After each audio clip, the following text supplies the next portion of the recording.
In an attempt to meet new people while on her travels, she had begun to use the popular dating app Tinder. Didn't take long before someone caught the eye of Grace on the app. This was 28-year-old Jesse Kempson.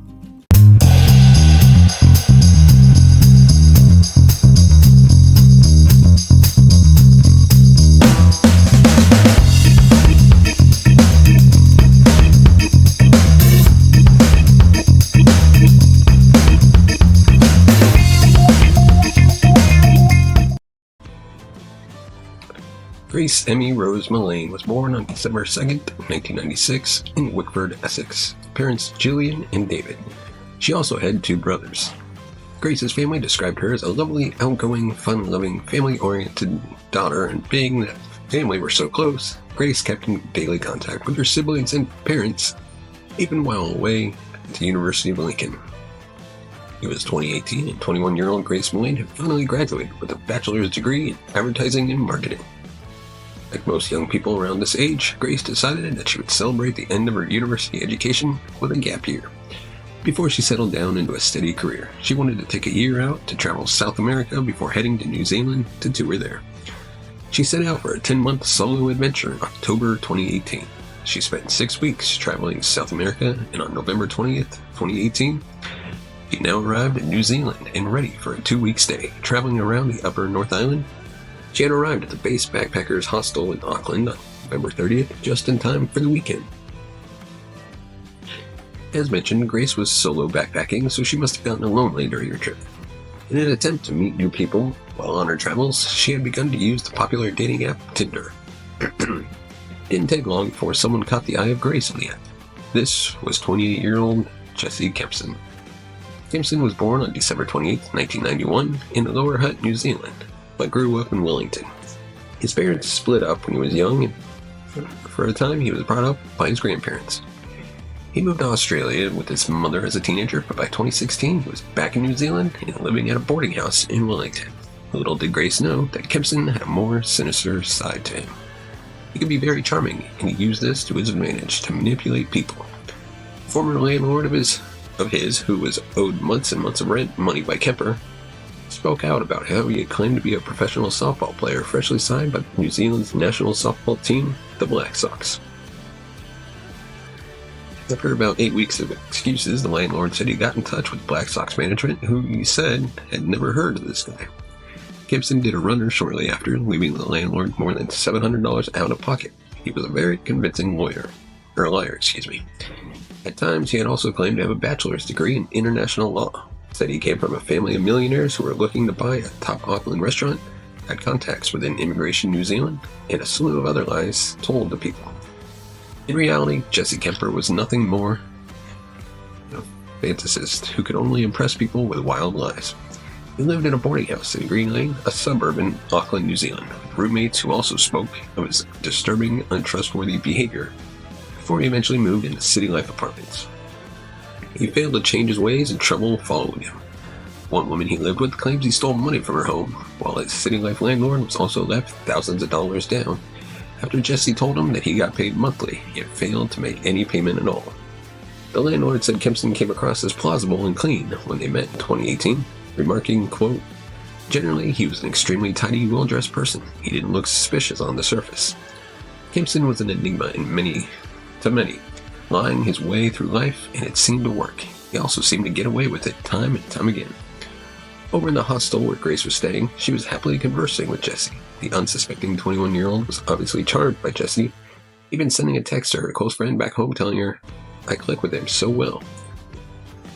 Little did Grace know that this would be the last communication she would have with the friends and family she left behind in Britain, those who loved her so much. Being that this was a Saturday and her 22nd birthday was the next day, Grace didn't want to spend it alone and decided to go out to celebrate. She decided that it was time to meet up with Jesse Kemper. After all, Jesse lived 5 minutes down the road from where Grace was staying, and it made sense to get to know each other a little better. Grace got ready for her big night out and felt nothing other than excitement and optimism for the evening ahead. Leaving the base backpackers hostel in Auckland, he strode out in the city center streets, dressed in a neat, knee-length black dress, clutching a small handbag just as the rain that day was coming to an end.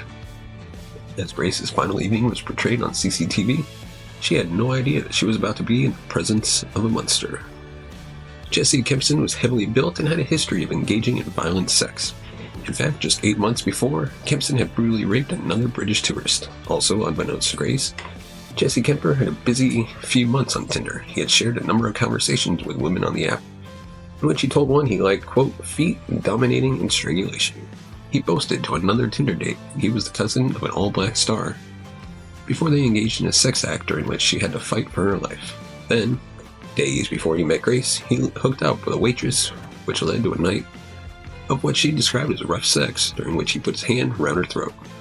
As he prepared to join Grace on their night out, Kempson dropped into his local bar, Blue Stone room, right next to the City Life Hotel where he was living. CCTV shows him downing 4 bottles of beer in the half hour before their arranged meeting, cutting a lonely figure in a drinking house well off the main drag. Grace, meanwhile, was at the base of the Sky Tower early, the place they agreed to meet.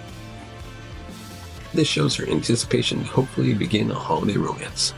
The Sky Tower is very well known in New England's biggest city, and was one of the most obvious icons on the city's skyline, visible for miles around and the focus of many events. Most importantly, it was highly public and the sort of location where Grace should have felt safe to meet someone. More video images showed her taking a photo on her phone of a Christmas tree to send her parents, one of the many festive displays on show to get Aucklanders in the spirit for the coming weeks ahead. As Kempson arrived, the pair recognized each other almost immediately, and he gave her a hug as she smiled and moved towards him. Their first stop was a burger restaurant and bar on the first floor of the Sky City complex. Their entire time together at Sky City was caught on camera, and the footage shown to the jury shows them chatting as they go up on an escalator to Andy's Burger and Bar, where they ordered cocktails from a barman and moved on to a table to talk. At some point, they must have discussed payment, as Kempson made sure that he was the one who used the card to purchase the drinks. An hour and a half later, they left the bar and headed back outside and onto a restaurant less than a block away, the Mexican Cafe. After downing 2 jugs of margarita and 1 of sangria, Jesse again arranged himself so he could pay the bill as they left the cafe and headed to the Blue Stone room, where he had been drinking alone earlier.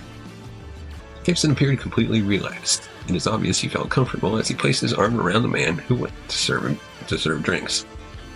Grace, too, seemed very happy. She had been talking rapidly, appearing to be explaining something keenly to her date, smiling constantly and using her hands to emphasize what she was saying. At 8:40, Kempson put his hands behind Grace's head and pulled it towards his, kissing her for a second or so. Over the next hour, they kissed several times more, only stopping briefly while Kempson walked out of the shot and Grace checked her phone.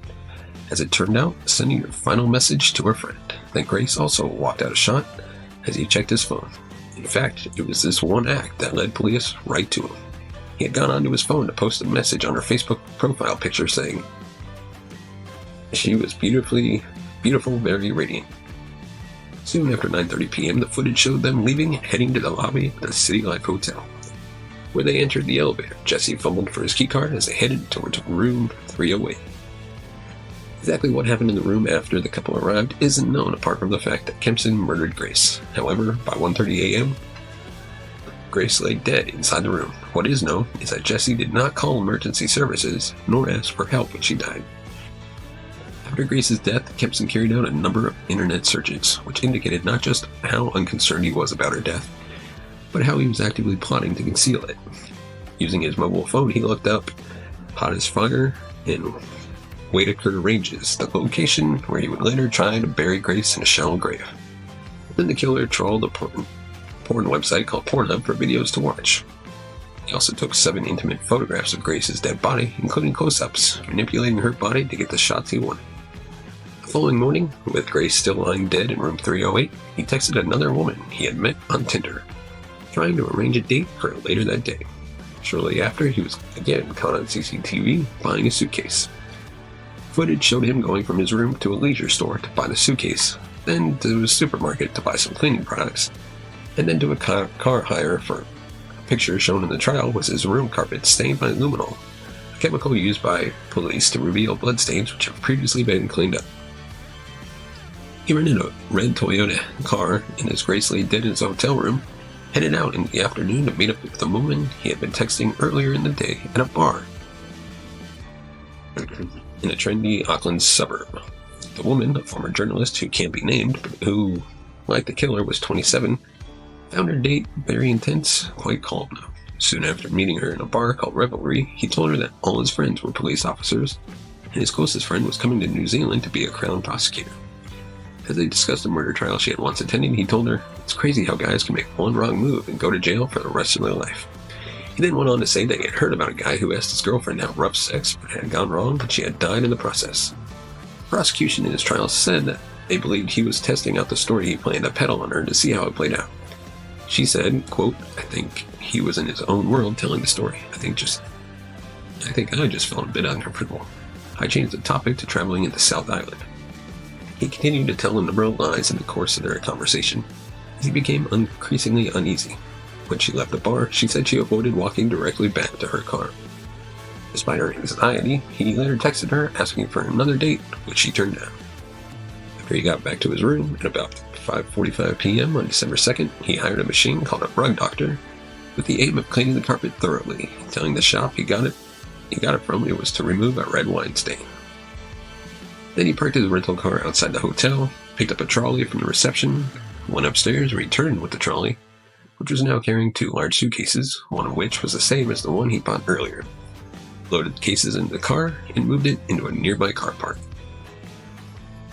The silver suitcase contained Grace's body, while a second case acted as a cover to avoid suspicion. Throughout the day, the CCTV reveals he changed his clothes repeatedly. Earlier the next day at 6:15 a.m., Kempson was filmed leaving the hotel and driving up in his car, stopping only to buy a shovel at a store out of town. By this time, Grace's parents became concerned after she did not reply to birthday wishes they sent her. 3 days later, Grace was reported missing by her parents, and a huge hunt got underway. Kempson was interviewed for the first time. On December 7, 2018, Grace's father, David, arrived in New Zealand to make an emotional appeal for any information about his daughter's disappearance. Jesse had been identified by a detective as a person of interest after Grace's mother had spotted that he had left a message on her Facebook page at 9:29 on December 1st, just 11 minutes before they left the Bluestone room and went to his room. Detective Diane Levinson sent him a message and asked him to get in touch. They spoke the next morning and the killer told her he had met Grace, but they parted at 10 p.m. on a Saturday, and that was the last time he saw her. When another detective rang him to arrange a meeting, he said he would come in to give a formal statement later that day. Before he came in, however, he was spotted by another officer at the City Life Hotel. Officers had not expected to see him there and became suspicious. They ran after him and found him in a shop nearby, hauling him in for his first interview. He described the night he had spent together but stuck to his claim that he had left her at 10. In the meantime, police acquired the CCTV from the hotel, which proved he was lying. By the time of his second interview, he had no choice but to admit killing Grace, relying instead on the excuse that she had died during sex by accident, after she asked him to choke her in an attempt to make sex more pleasurable. Asked in the second interview by his own lawyer why he was changing his story, he said he wanted Miss Millane's family to have closure, and no, it wasn't intentional. Following the interview, he was arrested and took officers to Grace's body. Grace's body was found on December 9th at around 4 p.m. She had been buried off Scenic Drive in the Waitakere Ranges Regional Park. A post-mortem examination was done on December 10th. The autopsy determined that Grace had been strangled and bruises on her body were consistent with being restrained. The murder trial began in Auckland on November 4th, 2019. Kempson attempted to explain Grace's death as being accidental after rough intercourse had gone horribly wrong. The jury rejected his claim and found him guilty. Jesse Kempson was convicted of murder on November 22, 2019, when he was 27 years old. During his trial, he was described as a sociopath who made some of the women he met or communicated with on Tinder highly uncomfortable. It later emerged that he took another British tourist out on a Tinder date before bringing her back to his Auckland motel room 8 months before he killed Grace. Kempson raped that tourist in 21 while she lay on the bed crying and frozen with fear after she refused to have sex with him. She kept the attack secret until she recognized Kempson from the media coverage the day he was charged with Grace's murder. She later told the court that for a long time she had woken up crying, screaming with flashbacks and nightmares, terrified that her attacker would track her down. She said, quote, "Every time I went to sleep, I'd see your eyes popping out of your head and staring at me in anger." Another, the woman he communicated with on the internet, who was wary of actually meeting him but shared a series of messages in which he detailed his sexual preferences, saying he admitted to her why he enjoyed doing what he did. The witness, whose identity is protected, said, quote, "He said it was because it made him feel more superior and in control." It was this desire for domination, as the prosecution asserted, which brought about Grace's death. In another trial, he was convinced of terrorizing his live-in girlfriend over a period of months. He subjected her to violent assaults, threatened her with a butcher's knife, and forced her into humiliating sex acts after telling her he had been sent by the CIA to kill her. Kempson was unwilling to accept what he had done and showed no remorse, shouting at a judge in one of his 3 trials, quote, "You have no reason to convict me, you're full of shit, mate." For many months, his identity was protected by the justice process in New Zealand, but that was finally removed when he lost an appeal against his conviction and sentence for murdering Grace. He was jailed for 17 years to run concurrently with the other 2 sentences of 11 years that he received for his previous sex attacks. He continues, however, to appeal his other 2 convictions. Grace's remains were sent home, and her funeral took place at her Brentwood Cathedral funeral, where she was surrounded once again by her loved ones. Sadly, just weeks after his daughter's murder trial, David Millane was diagnosed with cancer and passed away just 2 years later in November 2020.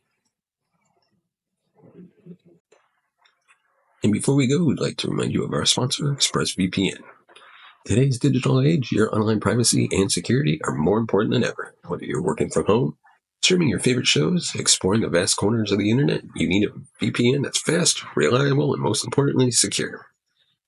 Check out ExpressVPN, the key to unlocking a safer, unrestricted internet experience. Why ExpressVPN? Well, they have servers in 94 countries, opening the door to a world of content.